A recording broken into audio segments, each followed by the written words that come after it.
사람이 모든 일을 다 할 수는 없습니다. 어떤 일은 더 많은 시간과 노력을 들이기도 하고 어떤 일은 조금 덜 하기도 합니다. 그래서 그것들을 구분하고 분별하는 것을 우리가 우선순위라고 이야기합니다.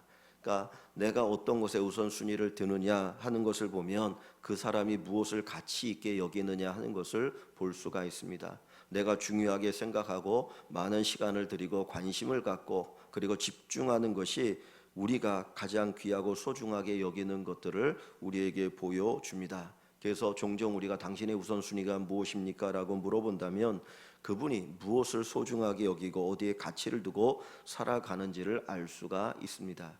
하나님께서 우리를 창조하시고 우리를 구원하시고 또 우리에게 은혜를 주시는데 하나님이 우리에게 가장 기뻐하는 것이 무엇인가? 이 부분을 먼저 생각해 봐야 합니다. 하나님께서 우리에게 가장 기뻐하시는 것이 무엇입니까? 그것은 바로 예배입니다. 기독교 역사에서 예배를 소중히 여겼고 그 예배를 위해서 목숨을 걸기도 하였습니다. 우리가 참 이렇게 성경 말씀을 읽다 보면 어리석은 사람들, 어리석은 삶의 모습이라고 생각되는 부분이 여러 나오는데 그 중에 하나가 다니엘이라고 하는 사람이고 다니엘의 기도입니다. 그가 바빌론의 포로로 끌려가서 하나님의 은혜 가운데 그리고 어떤 지식과 지혜를 가지고 애굽의 총리가 되어지죠. 사람들이 다니엘을 시기하고 질투합니다. 어떻게 하면 다니엘을 죽일 수 있을까 생각하다가 도덕적이고 윤리적인 것을 가지고는 도저히 다니엘을 끌어내릴 수가 없으니까 종교적인 문제, 신앙의 문제를 가지고 다니엘을 끌어내리려고 합니다. 그래서 법을 하나 만들었는데 그 부분은 뭐냐면 30일 동안 한 달 동안 왕의 다른 어떤 신들에게 기도도 하지 말라, 예배뿐만 아니라 기도도 하지 못하게 하는 법을 만들었고 그 법을 어기면 사자굴에 던져 죽이는 사형에 처하게 됩니다. 그런데 이 다니엘이 그 법을 알았습니다. 왜냐하면 자기가 총리니까 당연히 알고 있지요. 그런데도 불구하고 자기 집에 창문을 열어놓고 예루살렘을 향하여서 그는 기도합니다. 봐라, 보려면 봐라. 나를 사자굴에 던져 넣으려면 던져 넣어라. 왜 다니엘이 그렇게 하였습니까? 오만입니까? 아니죠. 그것은 그의 인생이 가장 귀하고 소중한 것이 하나님 앞에 기도하는 것이고 하나님 앞에 예배 드리는 것이기 때문입니다. 내 목숨을 내어놓고라도 나는 하나님을 예배하겠다, 하나님 앞에 기도하겠다, 기도하다가 죽는 것이 어떻게 보면 영광이다라고 생각했기 때문에 다니엘은 창문을 열어놓고 하나님 앞에 기도합니다. 그런 다니엘을 하나님 외면하지 않고 그를 지켜주십니다. 사자굴에 던져졌지만 하나님이 어떻게 하십니까? 사자의 입을 봉하시고 그리고 그로 하여금 지켜주시죠. 그리고 다니엘을 모함했던 모든 사람들이 결국 사자의 밥이 되게 하시는 것을 볼 수 있습니다. 뭘 우리에게 가르쳐 줍니까? 하나님이 가장 기뻐하시고 가장 원하시는 것이 하나님을 예배하는 것입니다. 하나님을 예배하는 것이 하나님 최고로 기뻐하는 것입니다. 교회가 예배를 잃어버리면, 성도가 예배를 잃어버리면 전부를 잃어버리는 것과 같습니다. 성도가 예배를 소중히 여기고 예배 중심의 삶을 살아가면 가장 가치 있고 소중한 삶을 살아가는 것과 같은 것을 우리에게 보여줍니다. 그래서 하나님이 이렇게 말씀합니다. 하나님이 영과 진리로 예배하는 자를 찾으시느니라. 하나님은 영과 진리로 예배하는 자를 찾으시느니라. 오늘 우리의 삶 속에서 하나님을 예배하는 것이 얼마나 귀하고 소중한지 모릅니다. 이 말씀을 주님이 언제 하셨습니까? 수가성 여인과 대화하시면서 하지 않으셨습니까? 이 수가성 여인은 목마른 여자였습니다. 그래서 사람들이 다니지 않는 그때에 우물을 기르러 나왔던 그 여인, 주님은 그 여인의 목마름을 아셨어요. 그래서 이야기하시죠. 이 물을 먹는 자마다 다시 목마르려니와 내가 주는 물을 먹는 자는 영원히 목마르지 아니할 것이다. 그리고 그 여인이 선지자에 대한 이야기도 하고 나중에 예배에 대한 얘기를 하지 않습니까? 인생에 있어서 가장 중요한 문제가 무엇이냐? 정말 인생의 최고의 어떤 그 축복이 무엇인가? 인생의 목마름의 문제를 해결할 수 있는 가장 중요한 비결은 무엇이냐? 그것은 바로 예배라고 하는 것을 가르쳐주는 말씀입니다. 오늘 우리 교회가, 우리 모든 성도들이 영과 진리로 예배하는 삶을 살아갈 때 하나님께서 영광을 받으시고 하나님이 우리에게 주시는 귀한 축복의 역사가 있어질 줄 믿습니다. 오늘 하나님 앞에 우리가 기뻐하시는, 하나님이 기뻐하는 예배가 무엇인가를 한번 생각해 보기를 원합니다. 오늘 본문 여기 5절 중간 이후에 보면 예수 그리스도로 말미암아 하나님이 기쁘게 받으실 신령한 제사를 드릴 거룩한 제사장이 될지라 그랬습니다. 하나님이 기쁘게 받으실 신령한 제사, 하나님이 기쁘게 받으실 예배를 얘기하죠. 어떻게 하면 우리가 하나님이 기쁘게 받으실 예배를 드릴 수 있을까? 무엇이 하나님 기쁘게 받으시는 예배인가 하는 것입니다. 성경에 예배가 제일 먼저 나오는 것이 창세기 4장입니다. 창세기 4장을 한번 가볼까요? 구약에는 제사라고 그랬죠. 창세기 4장 성경의 맨 앞에 가보시면 창세기 4장 4절과 5절입니다. 여기 보면 가인과 아벨이라고 하는 두 사람이 나오고 이 두 사람이 하나님 앞에 예배를 드리는 내용이 나오는데 창세기 4장과 5장 4장 4절 5절입니다. 이 가인과 아벨은 아담과 하와의 아들들이죠.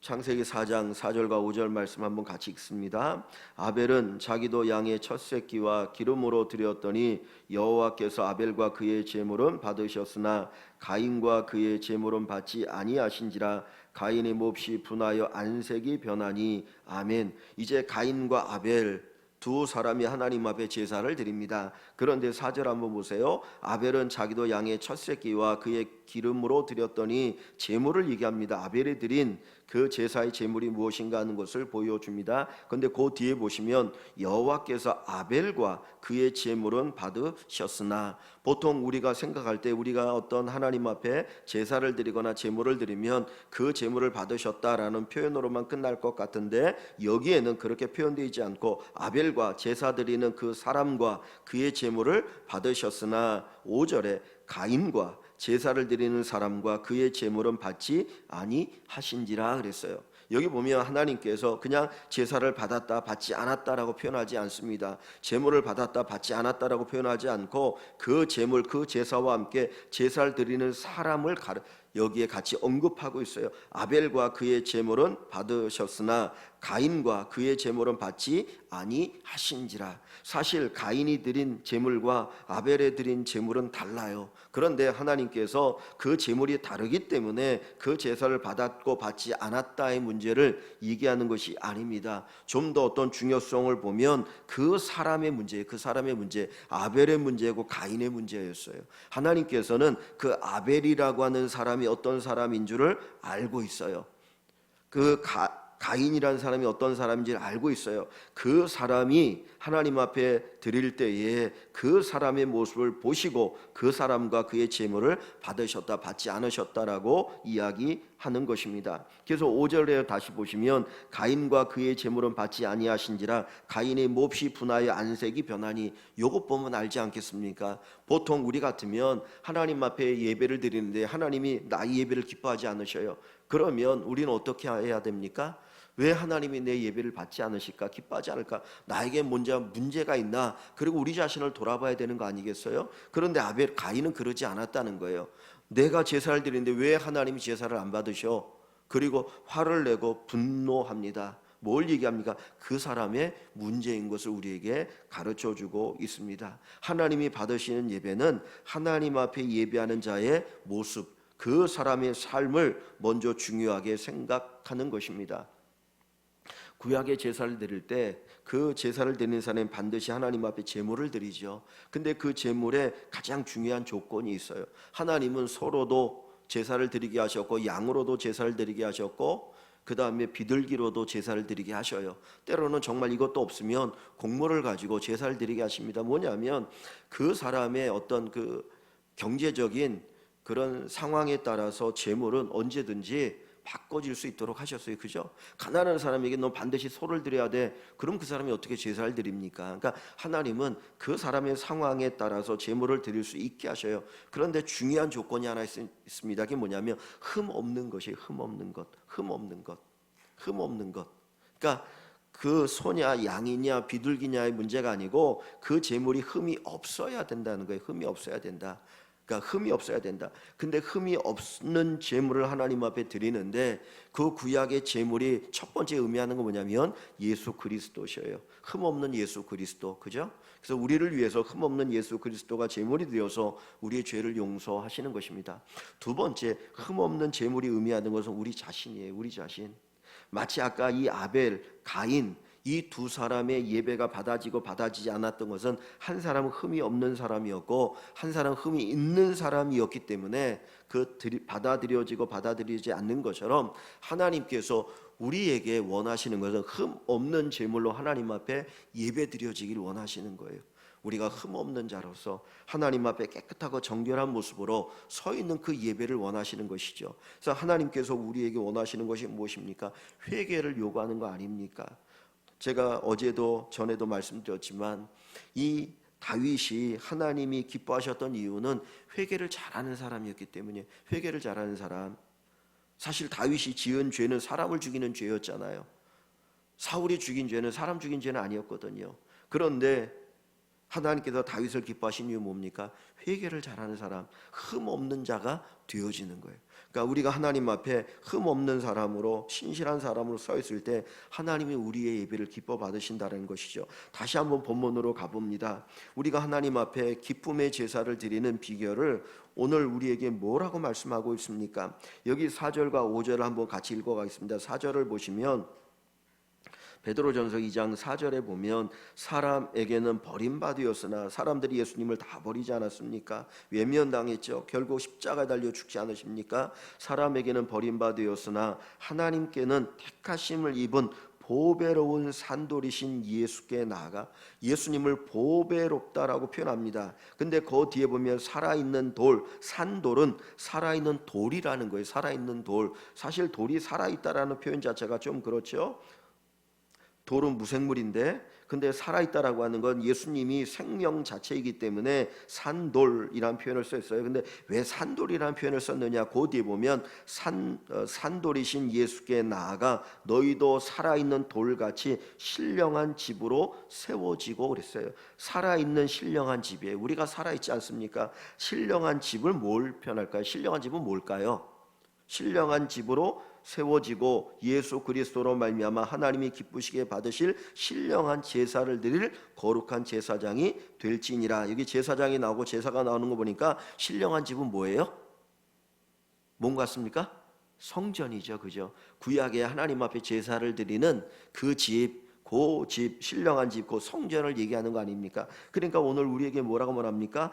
보배로운 산돌이신 예수께 나아가 너희도 산돌같이 신령한 집으로 세워지고, 예수님으로 세워지는 집이 되라는 거죠. 근데 그 집이 뭐예요? 성전인 거예요. 성전. 그러니까 너희가 성전이 되고 너희가 거룩한 제사장이 되어서 뭘 하라는 겁니까? 신령한 제사를 드려라. 성경에 보면 예수님 자신이 성전이라고 말씀을 하셨고, 고린도 전서 3장과 6장에 보면 우리가 성전이라고 또 얘기하거든요. 너희 몸이 하나님이 거룩한 성전이다. 그러니까 우리의 몸뚱아리가 하나님 앞에 성전이라는 거예요. 그러면 이 몸뚱아리에서 뭐가 이루어져야 됩니까? 예배가 이루어져야 되는 거죠. 제사가. 그러니까 우리의 삶이 뭐인 거예요? 제사인 거예요. 그러니까 우리가 어떤 삶을 살아가느냐가 하나님 앞에 제사의 삶이 되기도 하고 예배의 삶이 되기도 하고 그렇지 않은 삶이 되기도 한다라는 것입니다. 그러니까 저희들이 모여서 드리는 이 예배가 정말 너무나 귀하고 소중합니다. 이 공적인 예배는 너무 중요한 거예요. 이거는 포기할 수 없는 거거든요. 그런데 이 공적인 예배, 이 포기할 수 없는 이 거룩하고 복된 예배가 드려지기 위해서 예배 드리는 우리가 신령한 집이 되어지고 신령한 제사장이 되어지면 바로 그런 예배를 드릴 수 있다라는 거예요. 그런데 그러기 위해서 우리에게 요구하는 것 크게 두 가지가 있습니다. 무엇이냐면 첫째, 2절을 봅니다. 2절을 보시면 1절에 그러므로 모든 악독과 모든 기만과 외식과 시기와 모든 비방한 말을 버리고 그랬어요. 여기 앞에 구원을 받았으니 너희가 예수님을 통해서 이렇게 구원받았으니 라고 하는 말과 이어지면서 나오는 얘기거든요. 그러니까 너희가 예수님을 통해서 구원받았으니까 이제 너희가 하나님을 기쁘게 예배하는 자가 되어야 해. 하나님을 기쁘게 예배하는 자가 되어야 해. 그러기 위해서 이제 1절과 2절을 말씀하는 거예요. 그런데 보세요. 1절에 모든 악독과 모든 기만과 외식과 시기와 모든 비방하는 말을 버리고 그랬어요. 여기 악독과 기만과 외식과 시기와 비방하는 말, 이것은 누구에게 하는 말일까요? 만약에 제가 이런 어떤 것들 이런 것들을 한다면 이런 모습들이 내게 있다면 결국은 이 모습은 누구와 연결되는 거겠습니까? 이 상대방이 누구겠어요? 하나님입니까? 사람입니까? 하나님인 것 같아요? 사람인 것 같아요? 사람인 것 같지 않습니까?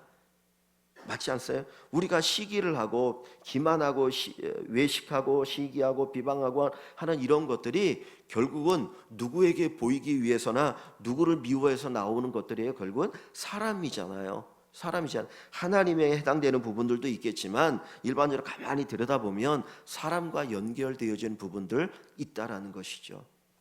그러니까 우리가 하나님 앞에 정말 거룩한 예배를 드리는 삶을 살아가기 위해서 우리에게 필요한 것들이 뭐냐면 인간관계 속에서 선하게 사는 거예요. 사실 우리가 선하게 산다라고 하는 그 말의 의미가 뭡니까? 관계 속에서 선하냐 악하냐의 모습으로 나타나는 거 아닌가요? 사실 하나님께서 우리에게 선한 삶을 요구하시는데 하나님과 우리의 관계 속에 선한 삶이 있어야 되겠지만 그것은 결국은 사람들과의 관계 속에서 나타나잖아요.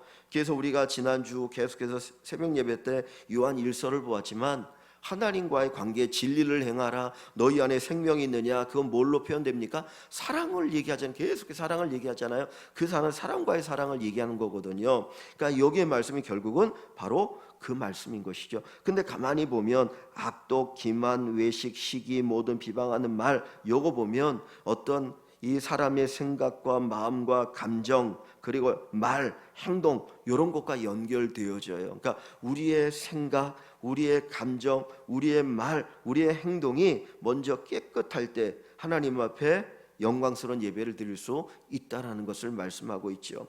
마태복음 5장에 보면 형제를 미워하는 것이 살인하는 거야 라고 주님이 말씀하시면서 미워하거나 욕하거나 이런 부분들을 하나님이 막으십니다. 그런데 그 뒤에 보면 뭐라고 말씀하고 있냐면 연결해서 너희가 하나님 앞에 제사를 드릴 때 형제에게 원망 들을 만한 일이 생각나거든 제사 드리는 거 먼저 멈추고 가서 화해하고 와서 제사를 드려라. 그래야 하나님이 기쁘게 받으신다라고 얘기하셔요. 그러니까 하나님이 우리에게 말씀하시는 것은 단순히 하나님과의 관계 속에서만 이루어지는 것이 아니라 거룩한 삶이라고 하는 것은 우리가 만나는 사람들과의 그 관계 속에서 이루어지는 것을 의미합니다. 그래서 우리 가족들과의 관계 속에서 내가 직장에서 만나는 사람들과의 관계 속에서 또 우리 주변에 있는 사람들과의 그 관계 속에서 어떻게 살아가느냐에 따라서 우리가 하나님이 받으실 만한 제물이 되기도 하고 그렇지 않을 수도 있다라는 것이죠. 그래서 먼저 우리가 항상 우리 자신을 사람들과의 관계 속에서 살펴보는 것이 필요합니다. 그래서 다시 2장 1절을 보시면 그러므로 모든 악독과 모든 기만과 외식과 시기와 모든 비방하는 말을 버리고 이것 버리고 우리가 버려야 됩니다. 버려야 됩니다. 그리고 나서 취해야 될 것이 무엇입니까? 2절에 보면 갓난 아기들 같이 순전하고 신령한 젖을 사모하라. 이는 그로 말미암아 너희로 구원에 이르도록 자라게 하려 함이라. 여기 이미 구원 받았어요. 그런데 구원에 이르도록 자라게 한다는 것은 우리가 정말 성숙한 구원에 이르게 된다는 거예요. 마치 갓난아기가 젖을 먹고 점점점 자라서 정말 자기가 활동하고 자기의 멋있는 삶을 살아가는 것처럼 하나님의 구원을 풍성히 누릴 수 있는 그 구원에 이르도록 자라게 한다. 이 말씀을 이야기합니다. 그런데 그러기 위해서 우리에게 뭐가 필요합니까? 사모해야 되는데 뭘 사모해요? 젖을 사모해요. 신령한 젖, 순전하고 신령한 젖을 사모하라. 여기 젖은 뭘 의미하냐면 말씀을 의미해요. 성경 말씀, 하나님의 말씀을 의미합니다. 우리가 하나님의 말씀을 먹어야 되는 거예요. 그것이 우리의 양식인 것이죠. 그래서 예수님께서 말씀을 가리켜 생명의 양식, 생명의 떡이라고 이야기하거든요. 우리가 하나님의 말씀을 읽고 듣고 묵상하고 그 말씀으로 움직이면 결국 우리가 성장하게 됩니다. 그리고 성숙합니다. 그리고 이 말씀을 체험하는 은혜가 있게 되어져요. 그 가운데서 우리가 뭐로 거룩한 예배를 드릴 수 있게 된다 하는 것을 저희들에게 가르쳐 줍니다. 하나님의 말씀을 읽고 듣고 삼하는 귀한 은혜가 우리에게 있기를 원합니다. 그래서 2023년도 저희들이 벌릴 것 버리고 하나님의 말씀의 깊은 의미를 우리가 더 알아가면서 그 말씀에 정말 그 축복을 경험하면 좋겠습니다. 그 솔로몬은 잠언을 통해서 시편을 통해서 하나님의 말씀이 꿀송이와 같다. 송이 꿀과 같이 달달하고 이야기합니다. 그래서 유대인들은 그렇게 한답니다. 이 아이들에게 성경 말씀을 많이 이렇게 읽고 성경 말씀이 귀한 것을 알게 하려고 진짜 꿀을 먹여준다는 거예요. 말씀에 꿀을 입혀서 먹여주고 하나님 말씀이 이처럼 이렇게 송이꿀처럼 달아. 그래서 그 어린 아이들이 어렸을 때부터 말씀을 가까이 하고 말씀의 사람으로 자라가게 한다고 합니다. 우리들도 정말 이 신령한 젖, 순전하고 신령한 젖, 이것을 사모하면 좋겠습니다. 이 갓난아기들은 그렇잖아요. 젖을 주지 않고 다른 걸 주면 다 탈이 나잖아요. 탈이 나죠. 그러니까 우리가 그랬으면 좋겠습니다. 하나님의 말씀이 아닌 다른 것들이 우리 안에 들어오면 영적으로 탈이 나서 이거 아니네, 내가 이거 먹으면 안 되는구나, 오직 하나님의 말씀이 신령한 젖으로 내가 살아가야 되는구나, 그런 마음, 그런 삶이 되어서 하나님 앞에 우리가 우리 자신을 드리는 신령한 제사를 드리는 그런 복된 은혜가 우리 모두에게 있기를 주님의 이름으로 간절히 축원합니다.